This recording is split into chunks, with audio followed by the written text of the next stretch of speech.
This thing is happening all over the world now.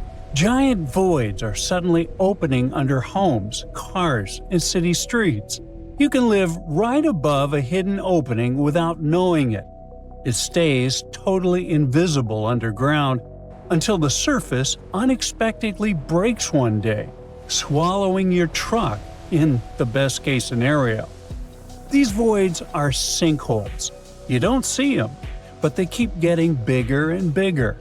At one point, the ground can't support itself anymore and collapses. Streets drop down, cars fall in, and sometimes buildings get pulled into sinkholes too. A single sinkhole can shut down roads for months, cut off water and power, and cost tens of millions to repair. Like in Baltimore, where the cost of fixing a single collapse jumped to over $30 million. Sinkholes start underground when water erodes soil or dissolves rock like limestone, creating empty cavities. In cities, there's even more risk because leaking pipes, heavy construction, and paved surfaces change how water moves and trap it underground. This speeds up erosion from within. But the longer the surface stays intact, the more unstable it becomes underneath. It makes collapses even more violent. Sinkholes are now happening more often in highly populated areas. The ground can suddenly open up beneath roads, sidewalks, or buildings. For example, drivers in Omaha, Nebraska ran into trouble. A huge hole ripped open right in the road.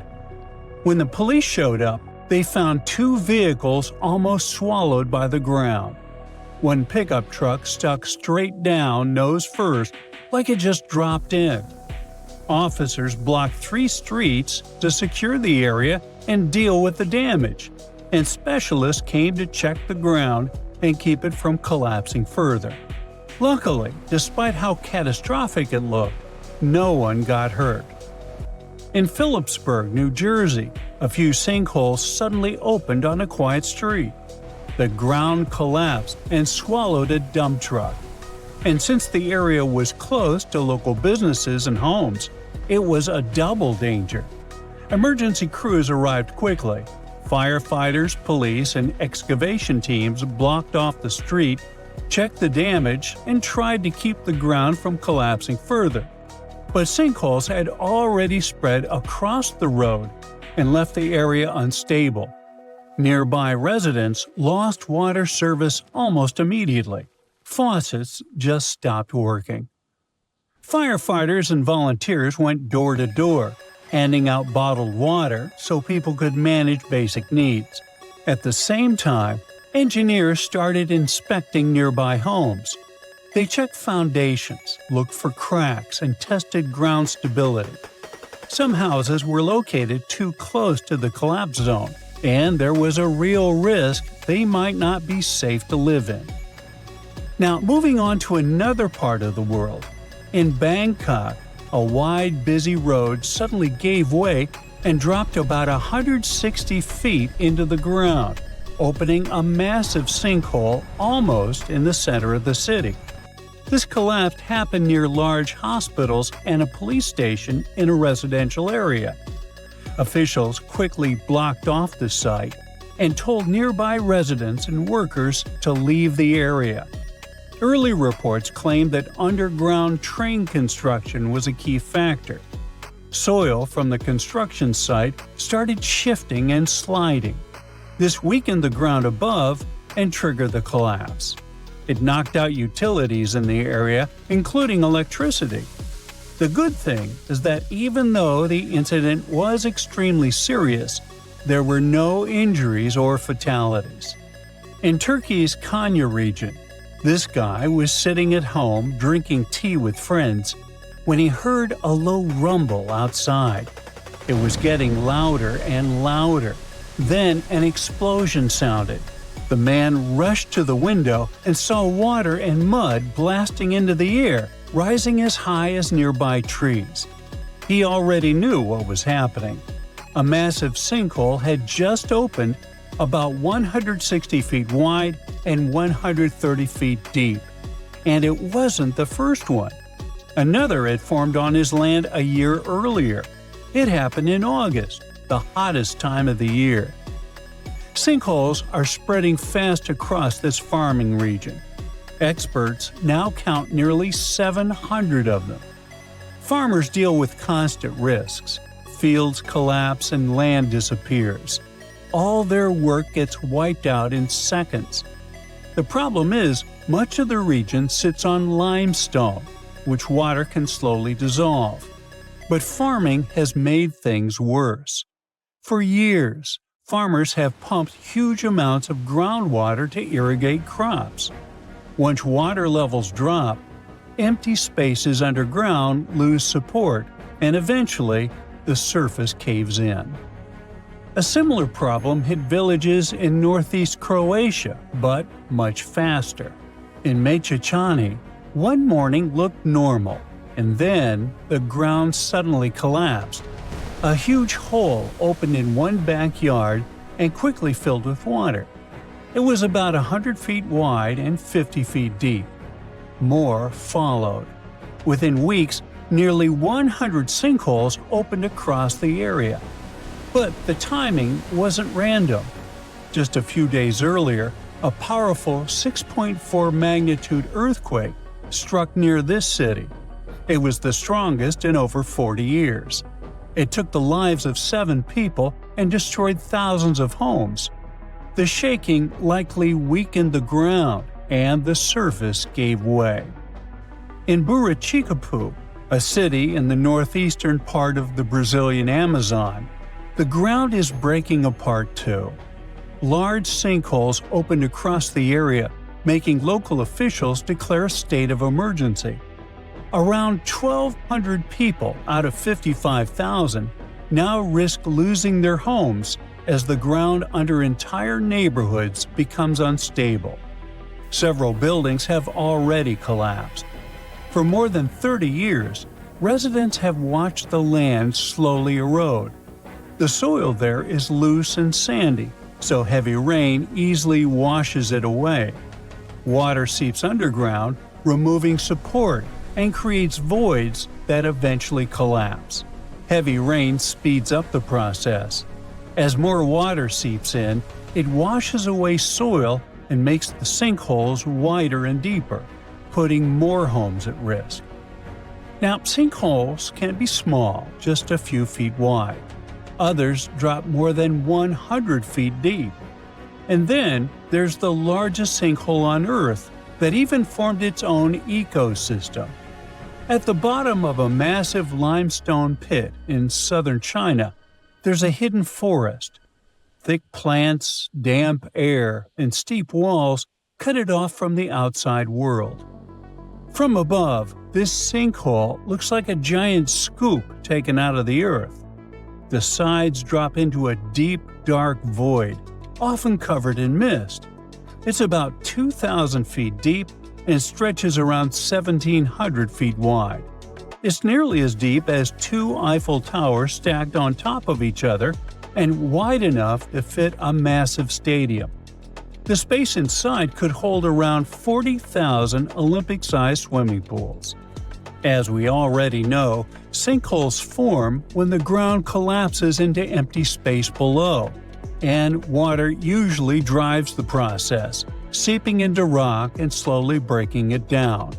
This creates underground gaps. At some point, the surface can't hold anymore and caves in. That's exactly what happened here, but on a massive scale.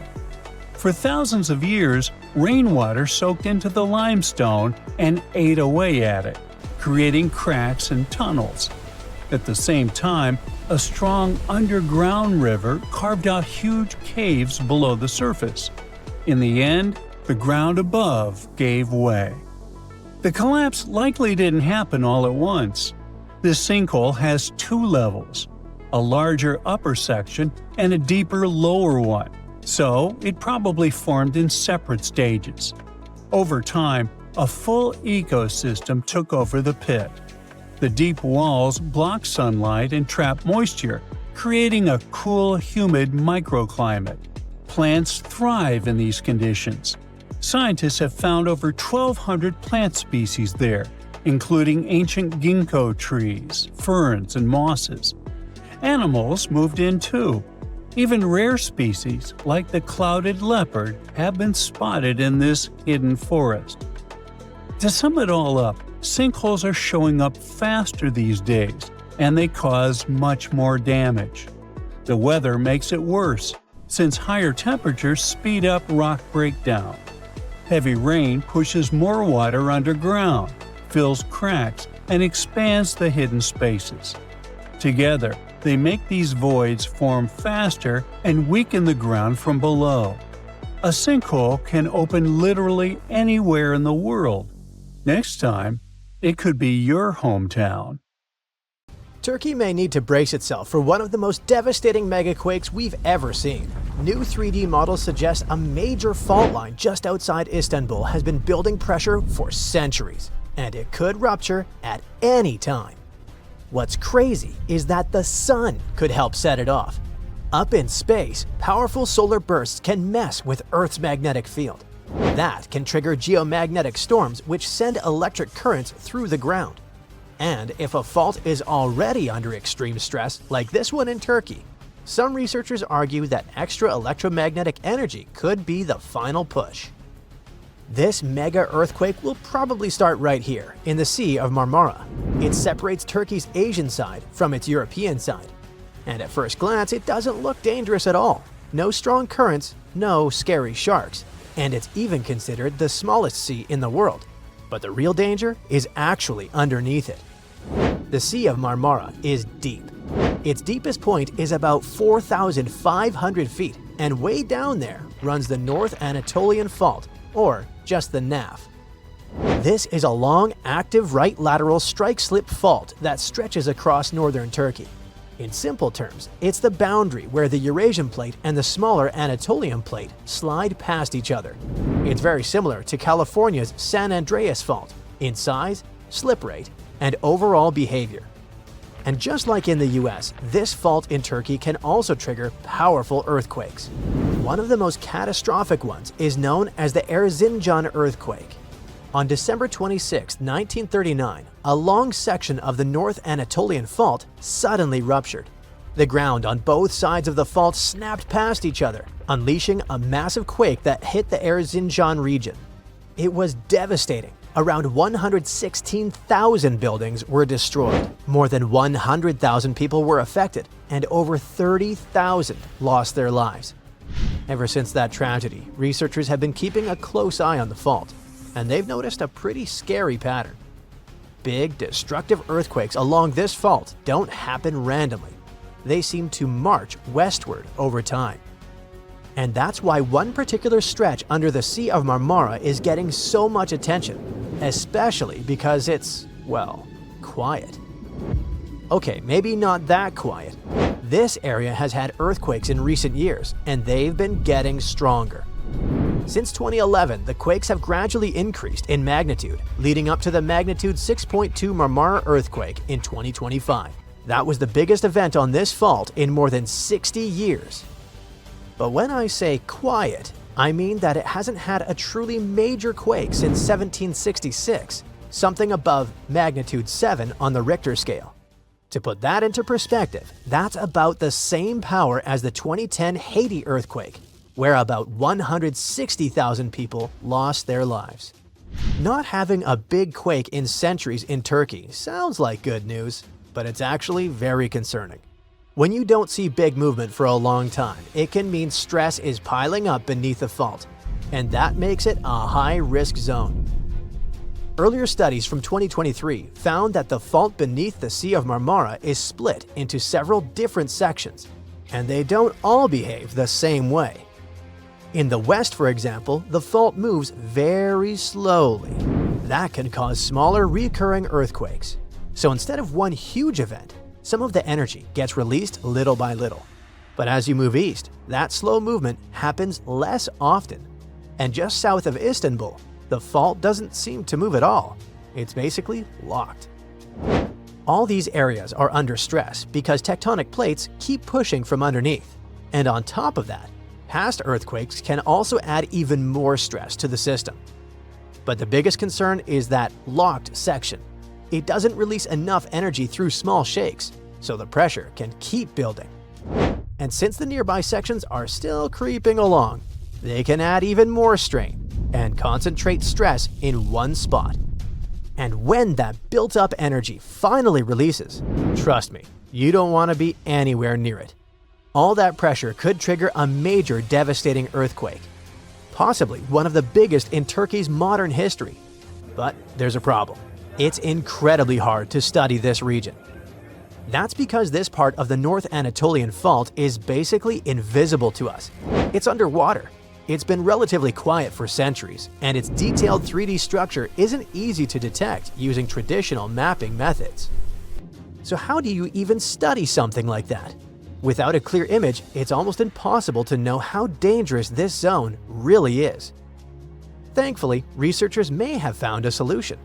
Scientists from the Institute of Science Tokyo used electromagnetic imaging to map it, almost like taking an X-ray of the Earth. They used something called magnetotellurics. Basically, it lets scientists detect tiny changes in Earth's electric and magnetic fields, changes caused by structures deep underground. Using that, they built the first 3D map of the North Anatolian Fault based on something called resistivity, which is how strongly rocks resist electric current. This map helped them spot locked zones, where stress has been building up for a long time. And the boundaries around those locked areas could be exactly where the next major rupture starts, giving Turkey a much clearer idea of where the biggest risk may be and how to prepare. And they really need that because the area where this could happen is dangerously close to Istanbul. This is Turkey's biggest city with around 15 million people, and it's also the country's main industrial hub. It's a real economic powerhouse, generating close to 40% of Turkey's GDP every year.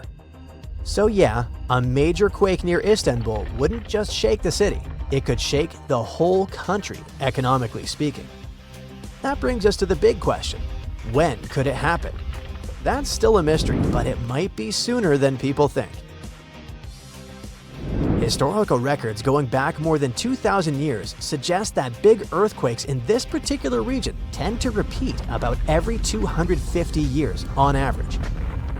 And since the last major one was in 1766, that's not great news for Turkey. Do the math and you'll see why people are worried. The main Marmara Fault is already late in its seismic cycle, which means it has the potential to produce a large earthquake at any time. But it's not like Turkey is caught off guard. The country knows these risks, and it's been staying on top of them. For years, they've been working on ways to reduce the damage when the next big quake hits. Because in a situation like this, being fast doesn't just help, it can save lives. That's why they've been upgrading their earthquake early warning system. The goal is to catch the very first signals of a quake, the P waves. They're the first waves to hit, and they're weaker. The S waves are the ones that do more damage. Normally it takes about 5 or 6 seconds to catch these P waves and send an alert, but this newer technology can do it in just 0.2 seconds. That's incredibly fast. The problem is, there still aren't enough sensors on the ocean floor, so the signal hits the coast about 6 seconds late, which limits how early the warning can come, at least for now. Still, the progress is real. In October 2025, the upgraded system made its debut and sent its first alert in just 8.4 seconds after a magnitude 5 quake struck the Sea of Marmara. And that's a big deal because every second can trigger automatic safety actions, slowing trains, stopping elevators, shutting down gas lines, and giving people just enough time to react. The next step is to place more sensors on the seabed so they can buy even more time. And if Turkey keeps preparing and investing in this kind of technology, the next major earthquake may be a lot less dangerous than we think. A network of deep faults runs right beneath Seattle, and it can shift at any moment, affecting millions of people. The consequences could be as catastrophic as in the past, when a devastating quake lifted the seafloor, collapsed shorelines, and triggered a massive tsunami. It happened in the winter of the year 923. A powerful earthquake hit what is now the Seattle area. It reached around magnitude 7.5, and the impact was terrifying.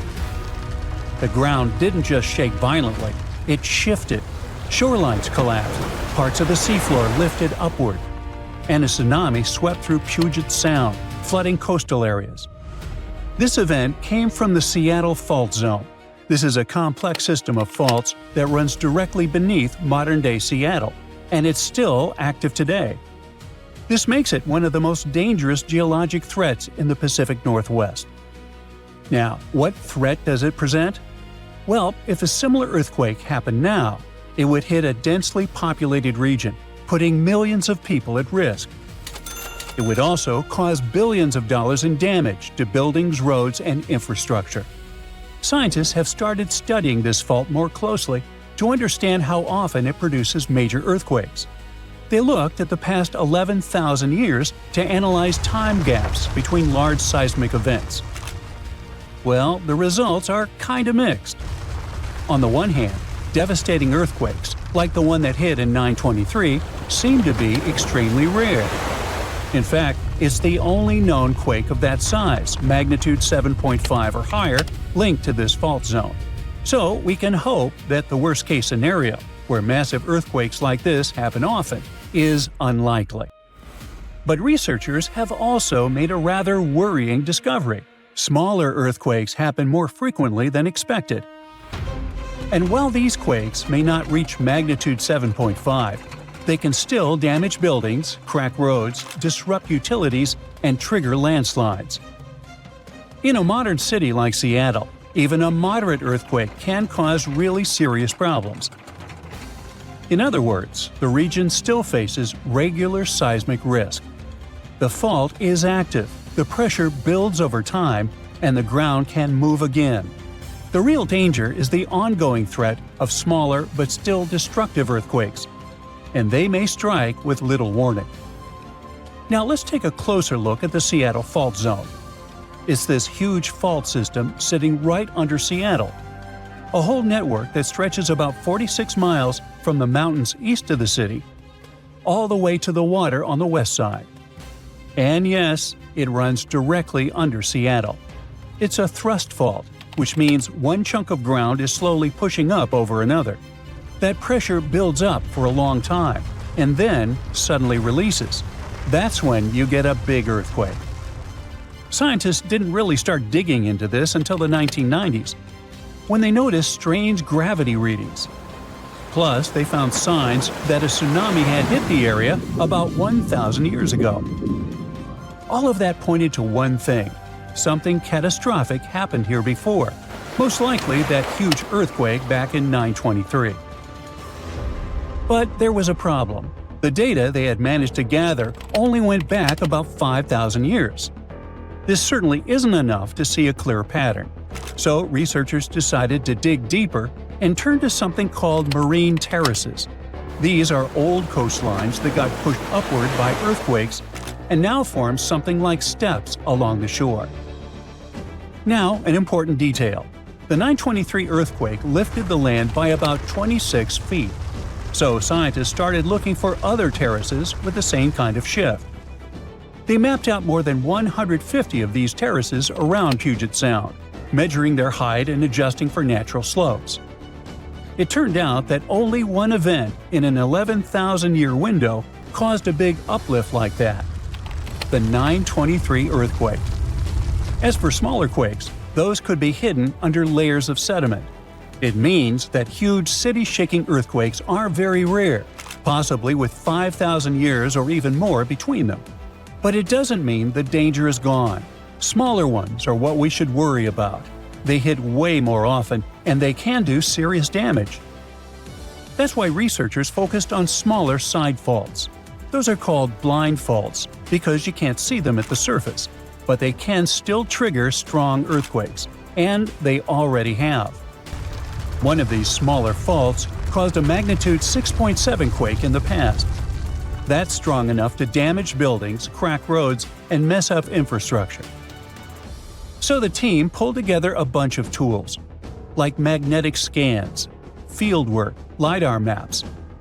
They even dug trenches across fault lines and used dating methods to figure out when past quakes occurred. In the end, they found 3 more earthquakes. One happened around 11,000 years ago. One more hit in the early 1800s. That's a pretty big gap. But it proves these smaller faults have been active for a long time. But the most worrying thing is that these quakes didn't line up with movement on the main fault. That means the smaller faults can rupture on their own.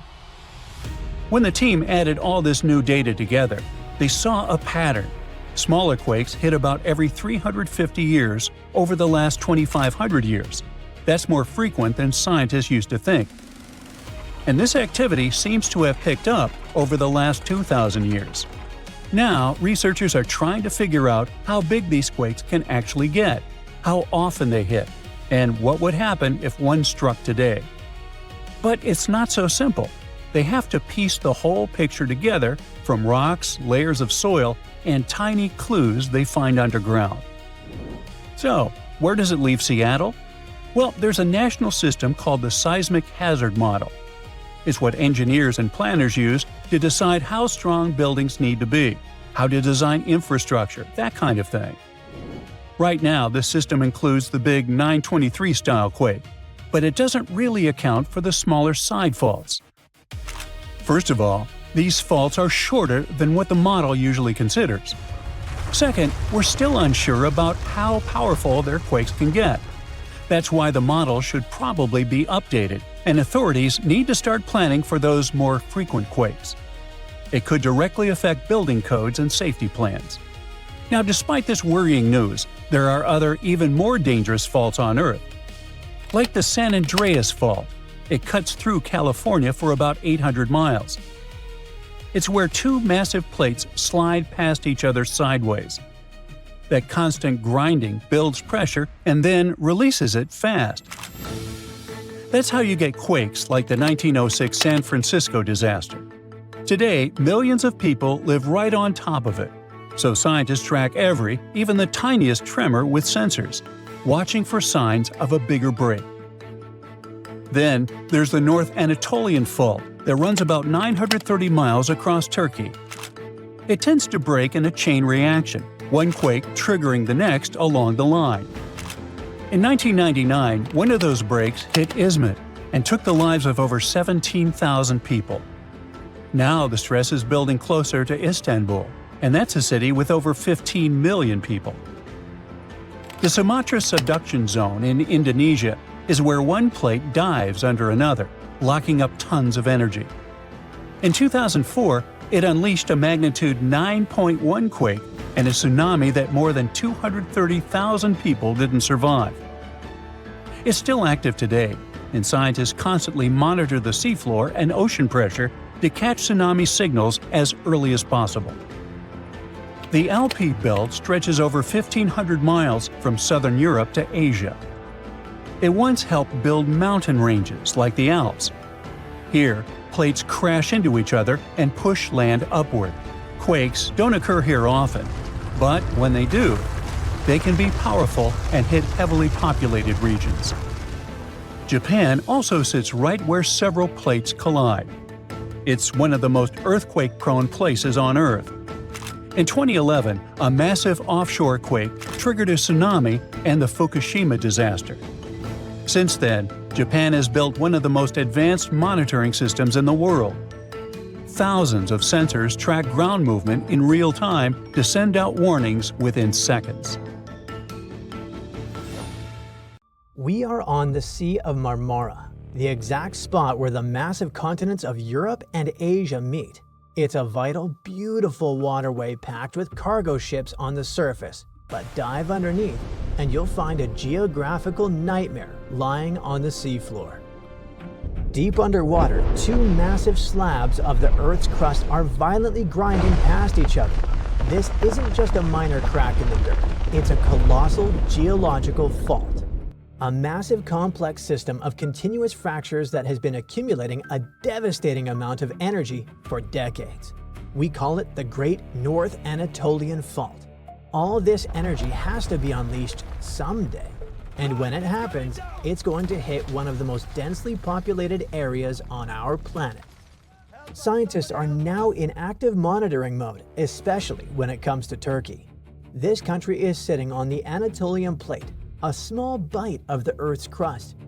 Nowadays, it's being literally smashed by the Arabian plate from the south and the Eurasian plate from the north. Because it's being squeezed so hard, the only direction it can move is west toward the Aegean Sea, and it actually does this at a speed of about 1 inch per year. In geological terms, that's a high-speed, violent movement. Millions of tons of solid rock grinding against each other deep underground day and night without a single break? Not the best thing to experience. All this endless moving, cracking, and squeezing is what creates the North Anatolian Fault, a 930-mile-long fault line that acts almost exactly like the infamous San Andreas Fault. Yet the difference is striking. While the San Andreas mostly skirts the outer edges of Californian megacities or runs through less dense regions, the fault in Turkey is running right under major industrial hubs and heavily populated urban centers. In February 2023, the smaller sister of it, the East Anatolian Fault, showed us how dangerous this tectonic setup can be. It generated the most catastrophic earthquake recorded in Turkey in over 60 years, a brutal 7.8 monster hit and a 7.5 shockwave followed right behind it just hours later. The release of energy was so violent that the ground literally moved by almost 10 feet in some places. Entire cities were leveled and the physical map of the region permanently shifted. Now the worst part, it wasn't even the grand finale. There's no way to stop that energy packed inside the North Anatolian Faults. Look at the old data and you'll see it acts like clockwork, a bit like a line of falling dominoes. Scientists have been tracking every sequence of earthquakes in this region for nearly a century. The whole chain reaction started in 1939 with the catastrophic Erzincan earthquake. A massive magnitude 7.8 struck eastern Turkey. It didn't simply release the energy, but also transferred this tectonic stress into the next section of the fault. Dominoes started falling. Other fault rupture happened in 1942, 1943, and 1944. It went west and struck again in 1957 and 1967. Year by year, the epicenters of these massive earthquakes moved in a straight line toward the Sea of Marmara. The last major impact was the Izmit earthquake in 1999. A magnitude 7.6 tremor struck east of Istanbul and lasted for 37 terrifying seconds. Suddenly, the chain reaction took a break, but the tectonic stress was still there, simply transferred to the next section of the fault, under the Sea of Marmara, where the last major earthquake took place in 1766. Nobody had seismographs back then, but historical records and old journals describe it as a scene of unimaginable horror. Now, modern science tells us exactly why it was so devastating. Scientists are calling it a seismic gap, basically a dangerously quiet zone that hasn't ruptured yet. Back then, 260 years ago, a massive quake destroyed a huge part of Istanbul and generated a tsunami that crashed into the city's ports. After this tragedy, it didn't happen again on this scale, but we have to remember that the Anatolian plate has never stopped moving west, an inch a year. Let's do some quick math. That land should have moved by over 19 feet by now, but because those rocks are locked together, they haven't moved an inch. We are looking at a massive backlog of tectonic tension. It simply has to snap finally, and it won't make a regular shake. It will likely rapidly release 2.5 centuries of accumulated tectonic energy, right at the doorstep of Europe and Asia. The target is the city of Istanbul once again. We should call it a supercity because this global mega hub is home to an astonishing 15 million people. It accounts for nearly 30% of Turkey's entire economic output. What about the infrastructure? We're talking about 1 million buildings, and an estimated 90,000 of those are at high risk of total collapse in the event of a magnitude 7.5 earthquake. Nowadays, the city has very strict laws for modern buildings. But plenty of urban areas had been built before those regulations were enforced. To make matters worse, many coastal neighborhoods are built on soft, waterlogged soil that acts like a liquid during extreme shaking, multiplying the danger for the residents. Buildings could just sink into quicksand. And there's more. The seafloor of the Marmara Sea isn't flat. There are 3 massive deep underwater holes separated by vast ridges. Why is it important? A stronger earthquake in this area will probably trigger a massive submarine landslide. Plenty of mud and rock collapsing down those underwater canyons would instantly displace massive amounts of water. This would trigger a tsunami, not as tall as mega tsunamis in the open Pacific Ocean, but still highly dangerous. It's estimated that with a 10-foot wall of water, it will be extremely dangerous for this densely populated area. Scientists also claim that it could hit the coastline within 10 minutes. There would be almost no time for a mass evacuation. Here comes modern technology. Engineers are fully aware that this geographical clock is ticking and are fighting back. Essentially, infrastructure is being heavily retrofitted. Also, the mighty bridges crossing the Bosphorus Strait have been reinforced with seismic dampers to absorb extreme shocks. One of the world's largest seismically isolated buildings is located at Sabiha Gökçen International Airport in Istanbul. It's sitting on massive bearings made out of rubber and steel. The absolute art of engineering is the Marmara Tunnel, a massive railway tube that runs directly under the Bosphorus Strait, physically connecting the European and Asian continents underwater. It was built right next to an active fault line, so it had to be designed with flexible earthquake-proof joints. If a megaquake hits and the continents shift, the tunnel will bend and flex like a giant snake rather than snapping in half. Another concern of scientists is the economic aftershock of this rupture. It may affect the entire globe, as the Bosphorus Strait is one of the world's most critical maritime choke points. Every single year, nearly 50,000 ships pass through this narrow waterway, carrying everything that is crucial for the global market: barrels of oil, agricultural goods, and so on. The price of energy and food would go crazy if this shipping line collapses. To buy some precious time, scientists have installed an advanced early warning network on the seafloor of the Marmara Sea. Fiber optic cables and seismometers are constantly listening to the fault. But because the epicenter is located so incredibly close to the city, even this multi-million-dollar system won't give residents enough time to escape. At best, it will provide a maximum of 5 to 7 seconds of warning before the destructive waves hit the city. 5 seconds to shut down gas lines, halt the trains, and brace for the impact. Of course, all this effort won't protect the whole city. Only a fraction will survive. The undeniable conclusion is that the migration of earthquakes isn't just a theory, but a well-documented geographical reality. Scientists estimate that there is a 65% probability of a magnitude 7 or greater earthquake striking the Sea of Marmara region before the year 2030. Now we can see that the rupture in this area isn't just a possibility. It is coming, and it is migrating directly toward the collision point of 2 continents. Scientists just found out that the Earth's crust beneath the Marmara Sea is sending seismic signals that look exactly like the kind that show up before a major earthquake. An earthquake that can shake entire coastlines and send waves racing toward crowded cities.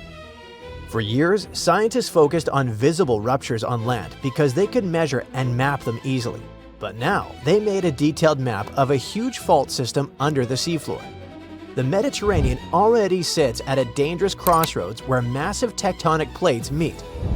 Those plates push, scrape, and stretch against each other, and that constant motion creates massive stress. The crust there grows thinner over time, and thinner crust means it can't absorb stress easily. Stress builds, pressure mounts, and the signals coming from below show that parts of this fault system have started to move in unusual ways. The new map shows that future large earthquakes may begin at the boundaries where weaker and stronger sections of the crust meet, or along edges of highly resistive zones. They even pinpointed one of the most likely locations, beneath the Marmara Sea. What makes this discovery so intense is the scale. The faults in the seabed form long corridors where energy can accumulate for decades or centuries. Scientists warn that this setup is the kind that can produce a super earthquake, a massive seismic event capable of shaking large coastal cities and possibly generating tsunamis. A tsunami forms when the seafloor shifts vertically and displaces huge amounts of water, so it looks really plausible in this setting. The water it sets free radiates outward in powerful waves that can cross entire seas. The Mediterranean holds dozens of densely populated shorelines, so it could affect millions of lives. Speaking of that, let's zoom in on Istanbul, Turkey's largest and most populous city. The massive fault line sitting right under it doesn't act the way scientists thought it did. For years, experts looked at the main Marmara Fault, a branch of the North Anatolian Fault running beneath the Sea of Marmara, and worried it might rip in one single monstrous rupture. That kind of break could unleash a megaquake in the high 7s or beyond. But when scientists ran detailed computer simulations covering more than 10,000 years of earthquake cycles, they saw something different. The fault doesn't behave like one giant zipper waiting to unzip all at once. It behaves more like a row of connected tiles that break in sections. And the reason comes down to what's happening miles below the seafloor. It's called rheology. Simply put, how materials deform under stress, how rocks bend, stretch, or snap when you squeeze them hard enough. Under the central Sea of Marmara, giant piles of compacted mud, sand, and debris sit on top of warmer crust. In those upper layers, the sediment usually deforms slowly and steadily, especially at shallow depths where pressure and heat interact in specific ways. Deeper down, higher temperatures weaken the rocks. Warm rock flows more easily than cold rock. That heat acts like a built-in brake system that limits how far a rupture can tear through the crust. When researchers built a 3D earthquake cycle model, they fed in real heat flow measurements, rock friction data, and structural details, and replayed thousands of years of seismic activity. When they included both sediment thickness and temperature differences, the model finally matched history, including the powerful quakes of 1766 and 1912. And none of the simulated events exceeded magnitude 7.3. That level of shaking can collapse buildings, fracture infrastructure, and cause landslides. But it differs from the nightmare scenario of one continuous coast-to-coast rupture. Instead, different sections behave in different ways. The western segments produce more regular earthquakes, including magnitude 7.2 events roughly every 150 years.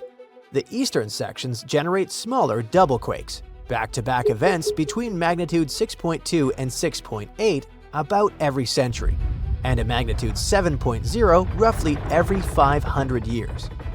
Parts of the fault don't snap at all, but creep. Scientists call it shallow creep, which just means the fault slowly slides without producing a major quake. It releases tension quietly, like letting air out of a balloon instead of popping it. GPS measurements and clusters of repeating small quakes over the past 20 years confirm that slow slip near the central basin. So what does this mean for Istanbul, a city of over 15 million people sitting practically on top of this system? A magnitude 7 or 7.3 quake close to the city could still rock neighborhoods, especially if two strong events strike in quick succession. Infrastructure, older buildings, and densely packed districts are at the highest risk. The fault hasn't produced a major rupture in this section since 1894, which means there's more than 130 years of accumulated strain. The simulations show major events could strike in the coming decades. Then there's Santorini, where more than 28,000 earthquakes happened in just a few months in early 2025. Most of the quakes stayed small, but some reached magnitude 5, strong enough to fracture walls, rattle nerves, and push authorities to close schools and evacuate parts of the island. And this wasn't just tectonic plates grinding like they usually do. This swarm moved. The epicenters shifted gradually northeast toward the Colombo submarine volcano about 5 miles offshore. That migration told scientists magma was on the move. Researchers calculated that roughly 80 billion gallons of it, enough to fill about 120,000 Olympic swimming pools, surged upward from depths around 11 miles beneath the surface. It climbed fast, then stalled about 2 to 2.5 miles below the seafloor. And all this was going on along the Hellenic Arc, one of Europe's most active subduction zones, where the African plate dives beneath the Eurasian region. Earthquakes often migrate across that span toward nearby islands. History backs that up. The 1956 Amorgos earthquakes unleashed massive shaking and a tsunami across the region. So, when 28,000 tremors light up the seismic network, you pay attention. This episode changed how scientists understand volcanic swarms. Now they know magma can intrude, fracture miles of crust, reshape underground reservoirs, and still never surface. It can load the system for the future without pulling the trigger today. And that matters because when magma moves like this, it changes stress fields underground and how future quakes might breed. The good news is that scientists now have really cool monitoring tools that feed real-time seismic feeds, underwater pressure sensors, and repeated gas measurements near volcanic vents into integrated hazard models. If magma starts accelerating upward again, researchers will see it and will take action. And there's another bold new idea in earthquake and tsunami warning: using undersea internet cables for this purpose. Nearly 1 million miles of those fiber optic lines on the seabed were designed to carry data, but scientists discovered that they can also detect tiny changes in light signals caused by seismic vibrations. In simple terms, when the ground shakes, the cable feels it. And this could be incredibly useful because forecasting earthquakes, even on land, is tricky. In the ocean, it has felt almost impossible as you can't scatter thousands of sensors across the seafloor easily. But those cables already sit there, stretching across deep trenches and continental shelves. If researchers use them as sensors, they can monitor tectonic movement in real time across huge areas. For a region like the Mediterranean, with hidden faults, active volcanoes, and crowded coasts, that system could offer precious seconds or minutes of warning. Seconds sound small, but early alerts let trains stop, gas lines shut down, and people move away from immediate danger. The fiber optic cable used for Seafloor Project, or FOCUS in the short version, didn't warn anyone about real disasters yet, but it had 2 false alarms. It reacted to a submarine landslide and weight bags that pushed the cables down. It proves the system works and could be life-saving in case of real danger, especially in vulnerable regions such as the Mediterranean. It shaped civilizations for thousands of years, and now science reveals it still shapes itself. They can't stop tectonic plates or cool magma chambers, but they can understand patterns, reduce vulnerability, and design cities smarter. 7,500 years ago, the Pacific floor collapsed. Massive landslides buried the seabed in seconds. Fast forward to today, robot subs have examined the place. Scans have revealed proof of at least 10 distinct cyclical megaquakes. Now, researchers warn, the plates are still locked and building pressure, even today. If they start moving, that could trigger new red alert earthquakes and send disastrous tsunamis toward the coast. Let's look at the map. The fault here is like a giant zipper. It's over 600 miles, stretching from Northern California to Canada. It's called the Cascadia Subduction Zone, and it's a part of the Ring of Fire. You know, the famous giant horseshoe around the Pacific that can serve as your where-to-go reminder if you're into volcanic and earthquake tourism. One of Cascadia's biggest events happened around the year 1700. There are no local written records of it, but there is a story. A well-known indigenous legend tells of an epic battle between a thunderbird and a whale. In the story, the thunderbird's wing beats make the ground shake. The whale's thrashing sends seawater flooding inland. The thunderbird wins by finally grabbing the whale and slamming it back down, shaking the land itself.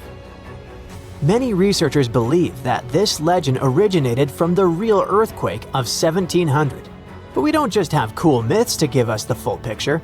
In the early 1700s, samurai officials recorded waves flooding villages and rice fields. But nobody felt the earthquake that must come first.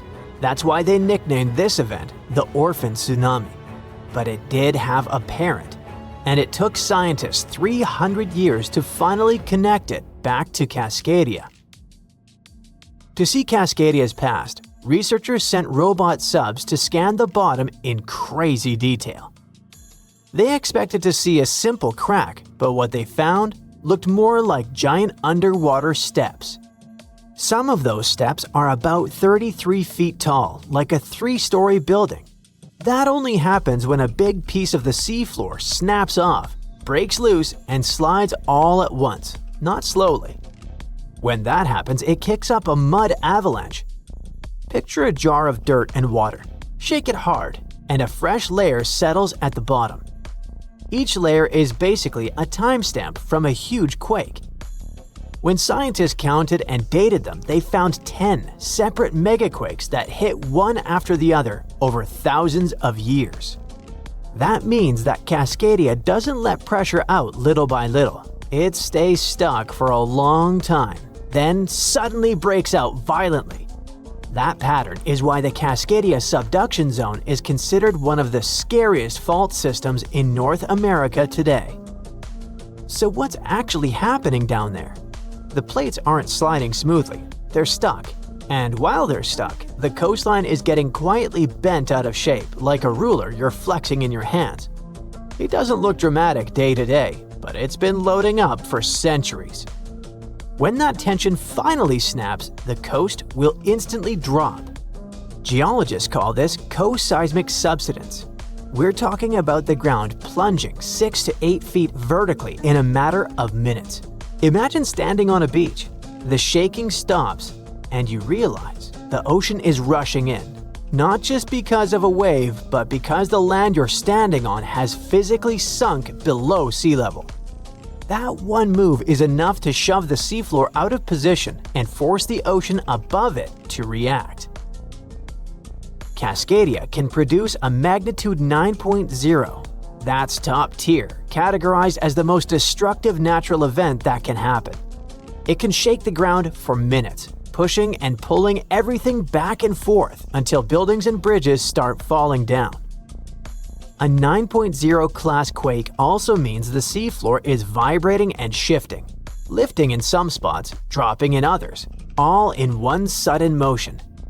A tsunami starts when the seafloor moves and pushes a huge amount of water out of the way. If the bottom suddenly lifts or drops, the water above it gets displaced instantly. That water has to go somewhere, so it races outward in every direction. Out in deep water, that wave is rarely tall. It spreads out across a long distance, so it can pass under ships without anyone noticing. The danger is speed. In the open ocean, tsunamis can travel around 500 to 600 miles per hour. That's like traveling from New York to Detroit in 60 minutes. Eventually, the ocean starts to pile up, getting taller by the second. Near shore, it can stack up to tens of feet, and in extreme cases, it can run up to 100 feet on land. It swallows the coast, then drags everything back to sea with a violent tug before the next hit arrives. But that's not all. When the fault snaps, it often triggers massive underwater landslides. When a huge chunk of seafloor collapses, it can shove water locally, like dropping a boulder into a tub. In the Cascadia subduction zone, you aren't just dealing with the earthquake's kick. You're getting a 1-2 punch from the shifting crust and the crumbling slopes combined. On parts of the Oregon coast, Emergency experts say the shaking could last 5 to 7 minutes, long enough to realize what's happening and still won't be over. Then comes the scariest part. In some places, a tsunami can hit in 15 to 30 minutes. Remember, the earthquake is a warning. If you're on the coast and you feel strong, long shaking, you do not need to wait for a text alert or a siren, or someone on the news to yell tsunami. During the tremors, the basic recommendation is to literally drop to the ground, cover, and hold on, staying away from windows and chandeliers that can fall on you. As tempting as it is, we shouldn't stop to make a reel out of the situation. Before anything happens, make one decision while your brain is calm. Pick the closest high ground and go for it. Not somewhere uphill, an actual spot. If you ever needed a reason to learn your neighborhood, this is it. Your instinct might say, get into the car and drive. But don't. Roads are probably jammed and bridges could be damaged. People who live on the coast already know to keep it practical, with shoes on the bed and a go bag prepared just in case. The danger doesn't end with the first impact because the tsunami waves, well, they come in waves. The initial hit is rarely the largest, and the ocean can continue to pulse in and out for hours. This creates a violent tug-of-war. The receding water acts like a massive vacuum, dragging anything caught in the backwash out to sea. Japan's 2011 disaster is the most recent vivid example of what a magnitude 9.1 can do. The seafloor shifted in a single massive heave, and minutes later, the ocean literally rearranged the coast. A huge wall of water crashed inland, reaching over 100 feet high in some spots, and turning the coastline into a conveyor belt of debris.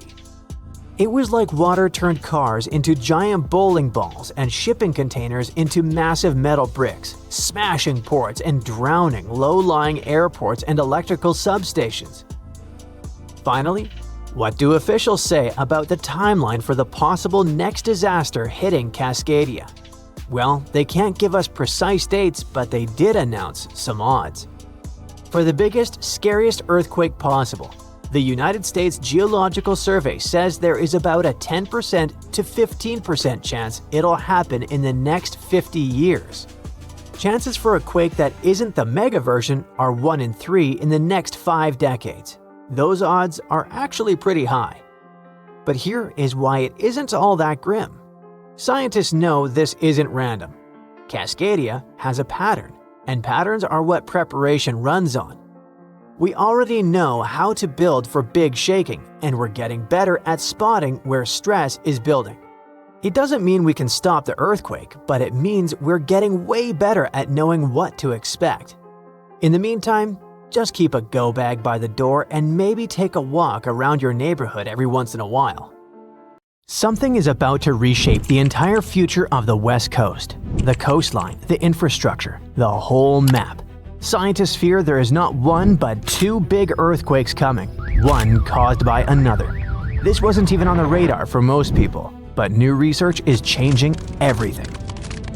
For decades, everyone treated the San Andreas Fault and the Cascadia subduction zone like 2 separate monsters that just happened to live in the same neighborhood.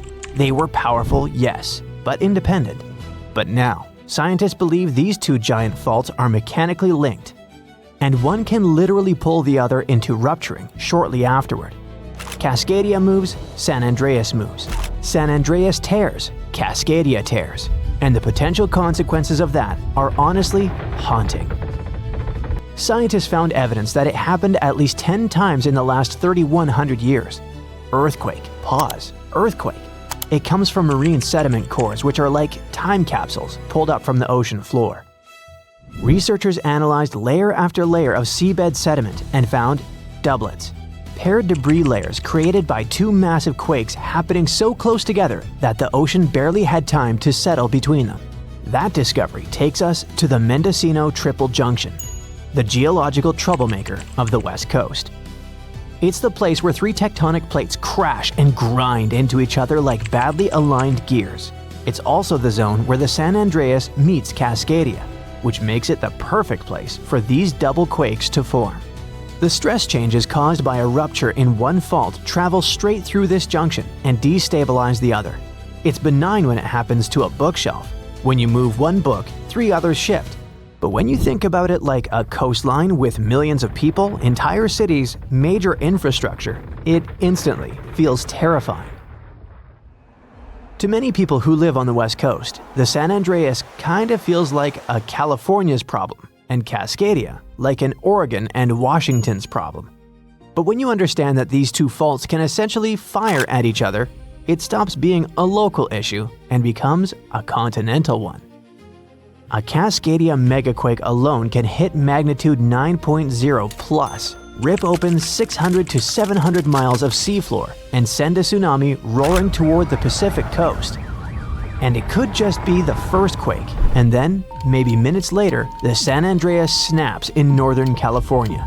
The shaking could ripple down the state like a zipper tearing open a jacket, and if it goes the other direction, it could be just as bad. If the San Andreas ruptures first, the intense stress redistribution can destabilize the Cascadia subduction zone. You could get the California quake first with buildings rocking, highways breaking, and power stations failing. And then, soon after, the ocean pulls back in Oregon or Washington. And the 20-minute countdown to a tsunami begins, a follow-up disaster. It's the kind of chain reaction you don't want even in a video game, let alone real life.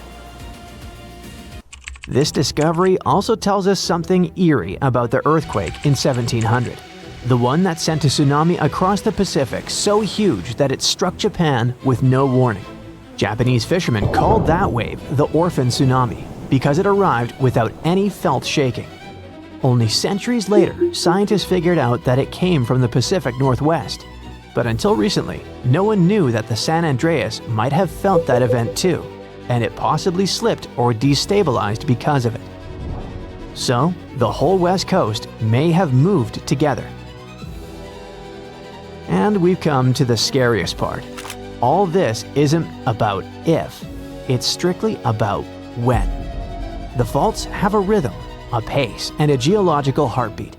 We've seen how they behave across thousands of years. We know what they did, and now we know they sometimes do it in sequence. The real fear isn't the first quake. California already expects a big one. The real fear is the second quake, the one that comes before you've checked on your family, before emergency responders regroup, before the power comes back, and before the dust settles. Even if you don't live on the West Coast, this matters for you too. The ports in California, Oregon, and Washington handle a massive chunk of America's imports. Knock them offline, and it's not just the coastline that feels it. The ripple hits the entire country and potentially the world.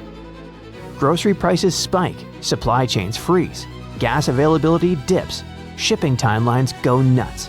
The world is much more connected than any of us thought, and a geological double punch on the Pacific coast wouldn't stay a local disaster.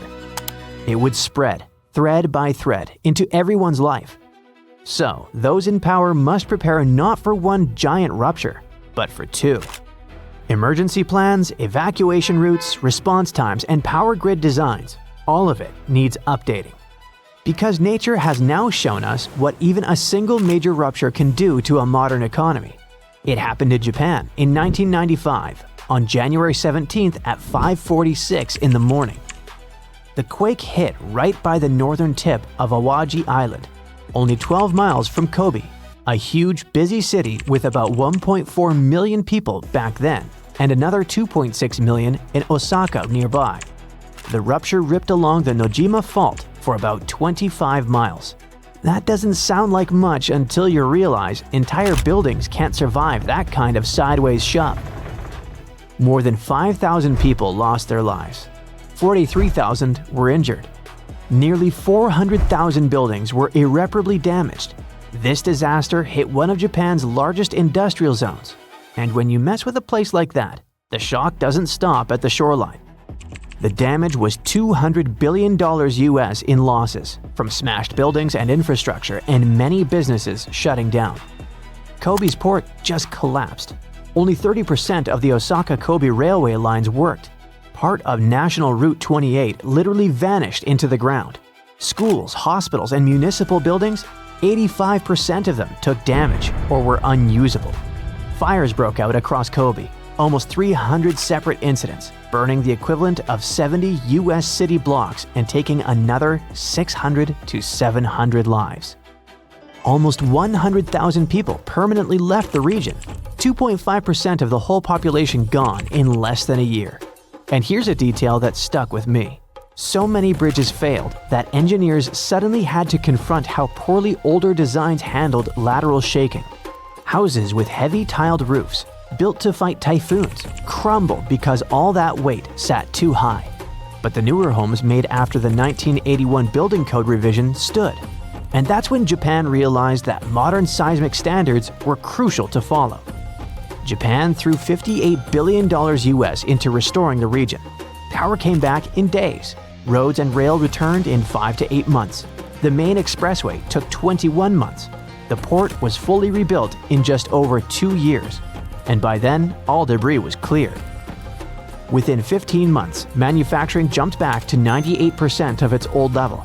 Stores reopened. By 1999, Kobe's economy reached roughly 75 to 90% of pre-quake levels. Japan overhauled its disaster management system entirely. They set up the Central Disaster Management Council and rewrote building codes. They upgraded everything from emergency drills to fire-resistant city layouts, and they launched the Earthquake Early Warning System that now gives Japan those precious few seconds before shaking hits. The same system that saved countless lives since 2007. But despite all this improvement, the Kansai region still sits on dangerous ground. The Roko Awajishima fault system, the same one that snapped in 1995, still runs under them. The 2018 Northern Osaka quake and the 2024 Noto Peninsula quake reminded everyone that this threat didn't disappear. It just waits its turn. A future large event on that system could hit even harder simply because the region has grown more complex, more interconnected, and more economically loaded. So Kobe wasn't even a triggered double fault rupture, but it still broke a major industrial hub, reshaped a national economy, and permanently changed global shipping routes. That's why when scientists started talking about two joint faults firing off back-to-back in Cascadia and San Andreas, you don't even have to imagine the consequences. We already got a preview in 1995. The floor starts quaking like it's alive. Books, mugs, and lamps leap off shelves. Your feet slide, your body sways, and you can barely stay upright. It stops for a second, but then it shakes again and again. More than 1,000 times just in one day. This is not how you imagined your trip to Santorini, but it's the new reality. The Santorini seismic swarm started in January 2025. In less than 1 month, there were, get ready for it, more than 20,000 reported earthquakes. For comparison, most cities on Earth go through one small, barely noticeable quake in a year. It all started with small jolts that residents could feel, but tourists might have mistaken for large trucks driving nearby. But by February, things got serious. A magnitude 5.3 quake struck.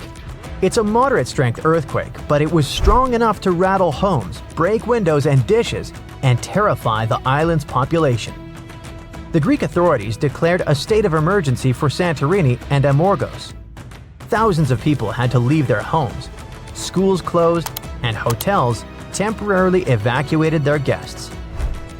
Santorini is famous for its volcano, the one that blew up in a massive eruption around 1600 BCE and inspired the legend of Atlantis.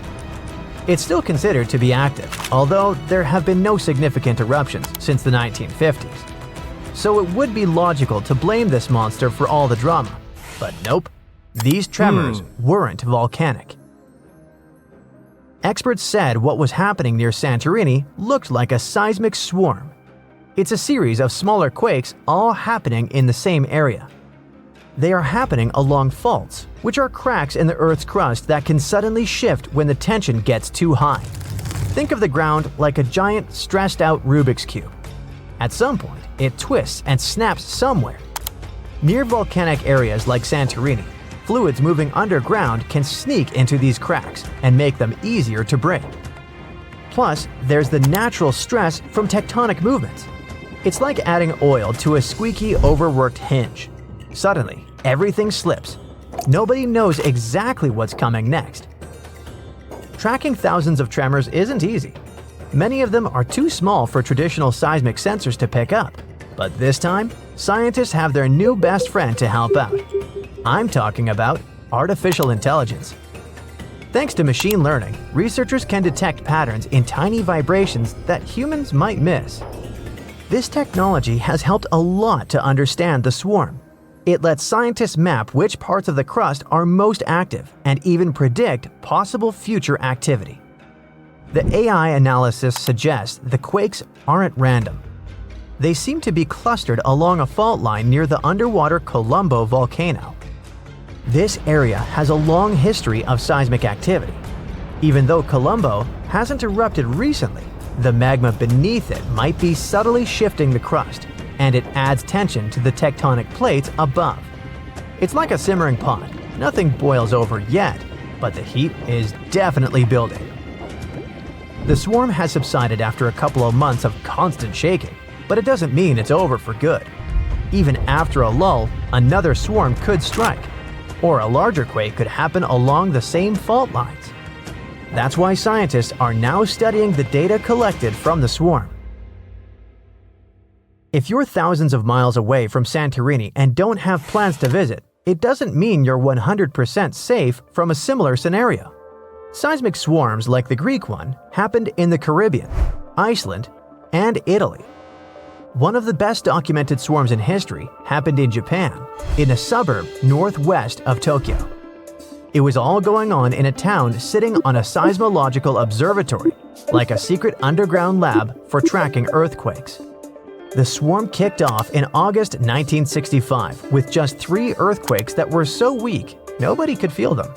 But things escalated fast, and 3 months later, 100 quakes a day were strong enough for people to feel. On one day, the observatory recorded almost 7,000 quakes. Out of those, 585 were strong enough to actually shake the ground, meaning you could feel a quake roughly every 2.5 minutes. Scientists figured out that the swarm was caused by fluids moving underground, kind of like the Earth's crust, stretching and bubbling. Studying seismic swarms helps scientists predict earthquakes better, understand how Earth's crust moves, and even prepare for future natural disasters globally. For instance, if they can link the patterns of tremors to magma movement or tectonic shifts, they can apply similar models to volcanoes and fault lines in Hawaii, Iceland, or the Pacific Northwest. Santorini is like a living lab where they combine modern tech with traditional knowledge. AI, seismographs, and satellite imaging add to centuries of human observation. The locals who have lived through quakes for generations contribute insights about small tremors, changes in groundwater, and unusual animal behavior. All this helps scientists refine their models. Santorini's swarm has surely grabbed the attention of the whole world, but it's not the only place on Earth with some intense seismic activity. But what makes Santorini unique is its combination of historical volcanoes, underwater fault lines, and the fact that it's a real tourist magnet. The island is not so large, and the effects of even moderate tremors feel stronger and more dramatic than in other regions. In other places, though, even more serious earthquakes, tsunamis, and volcanic activity are regular news, and the people have learned to live with them. Japan is one of the regions on Earth where earthquakes happen the most because it sits on the edges of 4 tectonic plates. There are around 1,500 of these earthquakes each year that are noticeable. Because of this, the people in Japan have learned to live with earthquakes. There's even a law that sets a rule that buildings in the country should be able to handle earthquakes up to a magnitude of 7 without falling apart. An update 30 years later said that buildings should only have minor damage in such earthquakes and still work as usual. But if an earthquake is even stronger, the law says the building's main job is not to collapse, but to save people's lives. At the most basic level, buildings are made stronger with thicker beams, pillars and walls so they can handle shaking better. They even construct some buildings on thick layers of padding that separate them from the ground completely, which helps protect them during an earthquake. A skyscraper might sway back and forth a lot and move up to 5 feet, but it won't collapse. On the other side of the Pacific, scientists from the U.S. Geological Survey have studied a dangerous area along the U.S. West Coast. It's called the Cascadia Subduction Zone. Over the past 14,200 years, there have likely been at least 30 big earthquakes in this region.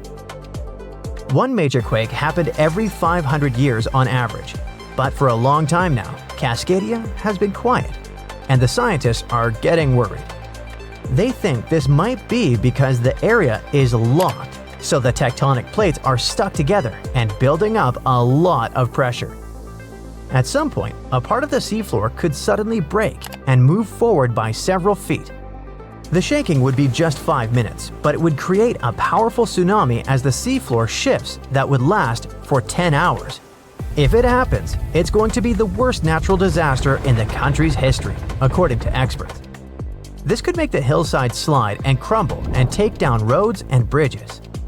Around 620,000 buildings could be badly damaged or even collapse.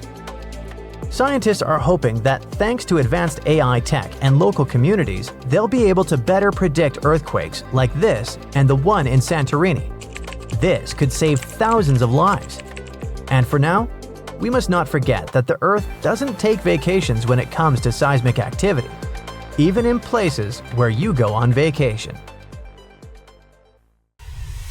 On January 26, 1700, one of the biggest earthquakes in history hit off the coast of the United States. It had a magnitude of 9, which puts it in the top 10 most powerful earthquakes ever recorded. This earthquake triggered a huge tsunami and changed the coastline all the way from southern British Columbia down to northern California forever. Back then, the area wasn't very populated, but thanks to some clever research, scientists figured out exactly what happened that day by looking at old geological records, tree rings, and even some history from Japan. On the same day as the earthquake, a massive tsunami also hit Japan's eastern coast. For a long time, no one connected the two, but in the 1980s and 90s, researchers realized the tsunami in Japan had been caused by the earthquake in the Pacific Northwest. They were also able to pinpoint the exact day, January 26, 1700. They even found old trees in coastal Washington that had all perished around the winter of 1700, which matched up perfectly with the timing of the earthquake. The earthquake came from the Cascadia Subduction Zone, a fault where the Juan de Fuca plate slides under the North American plate. This fault stretches about 700 miles, from northern Vancouver Island in British Columbia to Cape Mendocino in California.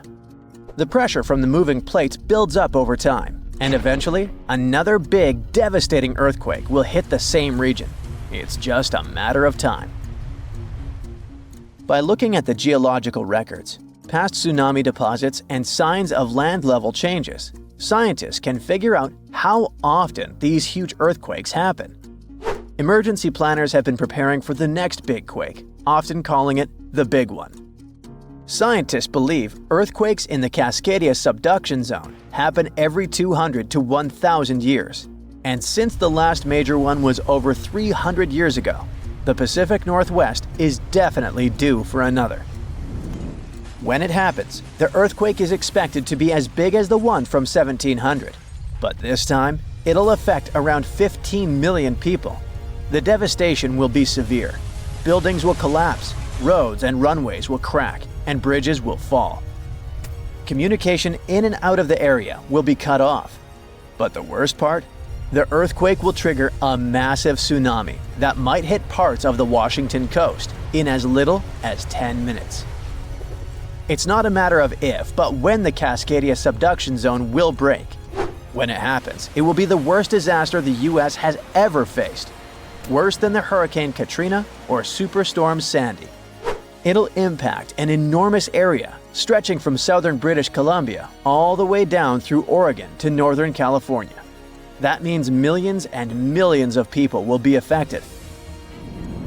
Fairchild is considered a backup staging area for handling the aftermath of the earthquake, with Grant County International Airport in Moses Lake being the main one. For those who will survive the initial quake and tsunami, the aftermath could be just as disastrous. Aftershocks will follow, and transportation will be a mess. Roads will be damaged or completely blocked, airports will shut down, and most of the main routes, like Interstate 5, will have bridges destroyed. This means food and water supplies will be cut off, and it will be incredibly difficult for help to get in or for people to escape. Gas pipelines will most likely be damaged too, and restoring them could take anywhere from a few days inland to weeks or even months along the coast. Power outages will be widespread within 100 miles of the coast throughout the entire Pacific Northwest. And water could be out for 3 to 7 months. Even telecommunications will be down for 2 to 3 months across the Pacific Northwest, Alaska, and even parts of East Asia. The good news for eastern Washington is that it will mostly avoid the worst of it, thanks to natural barriers between the west and east sides of the state. The tsunami may hit the Columbia River Gorge, but it will lose energy quickly because of a sandbar under the river. The Cascade Mountains will absorb much of the earthquake's impact, so the east side won't feel it as strongly. And since eastern Washington won't get hit as hard, it'll be up to them to handle the aftermath of the quake.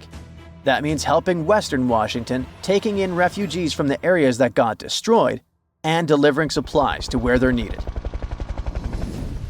Scientists have looked at other major 8.0 to 9.0 magnitude earthquakes like the ones in Chile in 1960, Alaska in 1964, and Sumatra in 2004, and Japan in 2011. These kinds of quakes can shake the ground for anywhere between 6 to 10 minutes, and that's a long time for the ground to be shaking. Such quakes are super intense because they happen close to Earth's surface, so it's not just a quick shake. It's a long, strong one that can cause a lot of damage.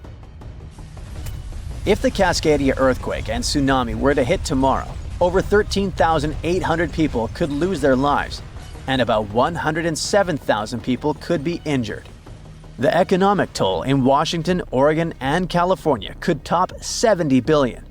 To put that into perspective, we can compare these numbers with some other major earthquakes. In Chile's 1960 earthquake, about 1,650 people lost their lives. The 1964 Alaska quake resulted in around 140 lives lost. The 2004 Sumatra earthquake and tsunami took the lives of an estimated 280,000 people. And the 2011 Japan earthquake and tsunami caused over 20,000 casualties. Authorities know about the dangers of the Cascadia fault, but even with all the planning, no one can say for sure what will be needed when the big quake hits. Right after the earthquake and tsunami, the areas outside the immediate disaster zone won't be able to help much because roads and airports will be destroyed, and resources will be limited. How can we deal with this kind of disaster and its effects? We don't have all the answers yet. Right now, let's focus on the Cascadia subduction zone. It's a huge fault line that stretches about 620 miles from Vancouver Island to Cape Mendocino in California, sitting about 93 miles off the coast. It's like one tectonic plate is slowly sliding under another. When the plates are close to the surface, about 18 miles deep or less, they get stuck because of friction, kind of like pushing two rocks together. Over time, this creates a lot of pressure. When the pressure finally becomes too much, the plates slip, causing a massive earthquake. This is called a megathrust earthquake, and it can be huge. Below the area where the plates are stuck, there's a zone where the plates move really slowly. We're talking about just a few inches every few months. This slow movement helps to release some of the pressure, but it also builds up more pressure on the parts of the fault that are still stuck. This means that over time, it increases the chances of a huge earthquake happening. These massive quakes, called Great Subduction Zone earthquakes, can be stronger than magnitude 8.5. Megathrust earthquakes are the biggest earthquakes that happen. They can go over a magnitude of 9.0, which is insanely powerful.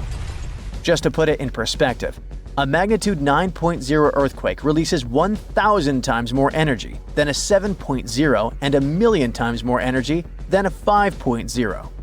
These earthquakes happen when a lot of pressure builds up in a part of the fault that's locked, which means the plate can't move past each other. When that pressure gets too high, the fault finally ruptures, releasing all that built-up energy in one massive shake. The Cascadia subduction zone is super long. That's why if it were to rupture all at once, it could produce a large earthquake. Scientists have studied this region and found that about 18 miles below the surface, the fault is completely locked. The plates there aren't sliding past each other. But deeper down, the plates start to slide more smoothly, causing less friction. This is important because it tells us how much stress is building up in that locked zone, and how it could eventually lead to a major earthquake. Not an earthquake, but a mega earthquake could happen in Japan. It's scarier, bigger, and more destructive than ordinary tremors. However, the problem is that it will occur underwater, which means it will trigger a giant tsunami 100 feet high. A column of water nearly as high as a 10-story building will collapse on coastal cities, wiping out hundreds of houses. The water flow can destroy everything in its path like a bowling ball that knocks down pins. And then another wave may come, and another one. Anyone who is at risk should be on their guard. How to survive? You'll find out later in this video. But first, let's find out what a mega earthquake is. This is an earthquake with a magnitude 9 or more. This is a very rare phenomenon, and it depends not on the power of the shock, but on the length of the fault where it occurs. The longer the fault, the stronger the earthquake. But what are these faults? These are cracks in the rocks of the Earth's crust that move relative to each other. Imagine a large puzzle where every detail is a giant tectonic plate. When one part of the puzzle moves away from another, or when they collide, that's when earthquakes begin. If the fault between the parts is long, then the magnitude of the earthquake is great. The largest mega earthquake ever recorded occurred on May 22, 1960, in Chile. The fault was almost 1,000 miles long. It's almost half the way between Chicago and Los Angeles. And now, a similar mega earthquake can happen underwater. That's how it all started. Last year, on August 8th, at 4:42 p.m., an earthquake with a magnitude of 7.1 occurred in southern Japan. The tremors appeared off the coast of the mainland island of Kyushu. Everyone was terrified as they expected a large tsunami to appear. But fortunately, they faced only a small wave. It collapsed on the shore, but didn't destroy buildings. About 15 people got hurt, which is sad, of course. But it could have been worse. It seemed that the disaster had passed. The residents breathed a sigh of relief. However, after that, the Japan Meteorological Agency sent a warning about a possible mega earthquake that could be incredibly devastating. A previous earthquake of 7.1 magnitude could be a harbinger of an impending catastrophe, a disaster that could affect 250,000 people. As soon as people heard this, they ran to buy groceries. Increased demand and a slight panic led to shortages of rice and several other basic products. People were stocking up on food and preparing for the worst. But a week later, the Japan Meteorological Agency canceled the warning. It turned out that the small tsunami on Kyushu Island was not a harbinger. No one knows whether a mega earthquake and tsunami will happen in this region, but the chances are very high. To understand the nature of this danger, we need to dive underwater in a place called the Nankai Trough. It is a 500-mile-long underwater fault that runs almost parallel to the Pacific coast of Japan. This is where the two giant sections of the Earth's crust meet, the Philippine Sea Plate and the Eurasian Plate.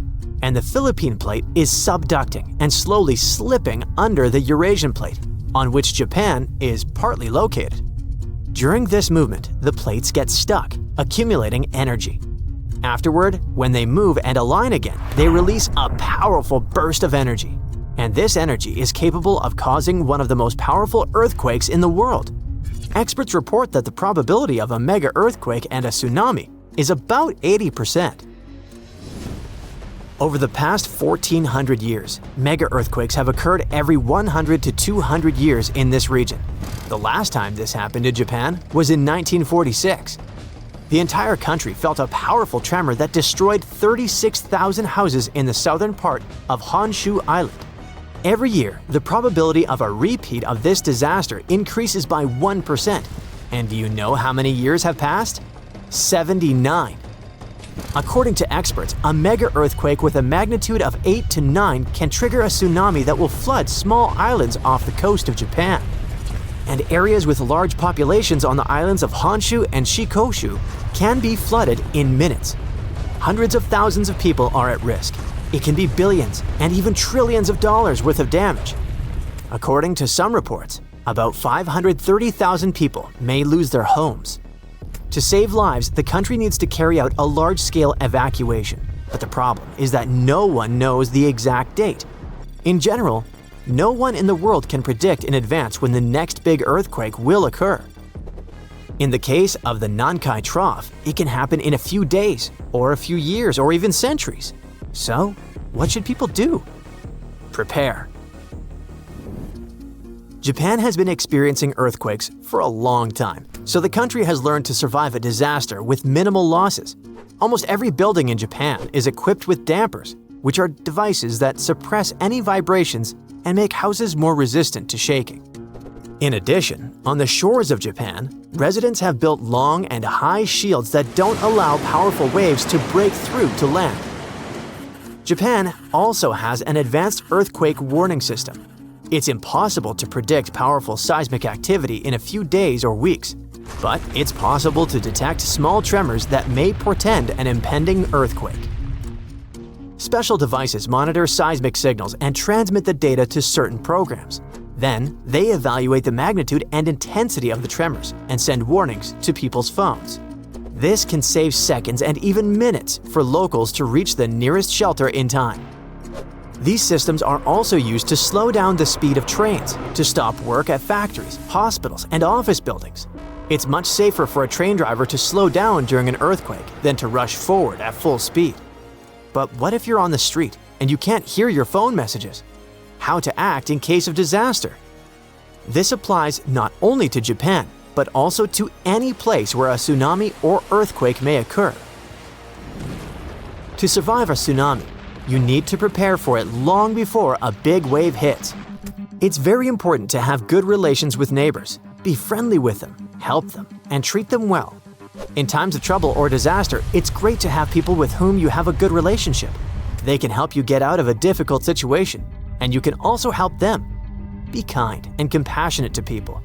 This way, it's much easier to survive any disaster. Prepare a backpack with necessities in advance. These are a first aid kit, canned food, flashlights, a battery-powered radio, and bottled water. All this will not only save your life, but will also help other people in trouble. So if you feel an earthquake start, immediately run for cover. If you're at home, try to stand against a wall closest to the center of the building, or crawl under heavy furniture that stands firmly on the floor, such as a desk or a regular table. Stay away from windows and front doors, and never use an elevator. If you're on the street, don't come close to power lines and any objects that may fall. During a tsunami, you may need to get as high as possible to avoid getting swallowed by water. Stay as far away from the shore as you can, and don't go down until you're sure it's safe. But how can you find out about an approaching wave if you haven't received the warning? When a tsunami approaches the shore, you will hear a roar similar to the rumble of a passing train or plane. If there's no elevation nearby, then try to get to the upper floors. It must be at least the third floor, but it has to be a building that can resist a tsunami, such as a massive house made of concrete. If there are no such high buildings nearby, try to climb a massive tree. When the disaster is over, look around and find those you can help. Listen to messages from rescuers via radio or TV. If all is well, then you can deal with the consequences. Yes, there's a lot of work ahead, but you've survived and helped others survive. And that's the most important thing.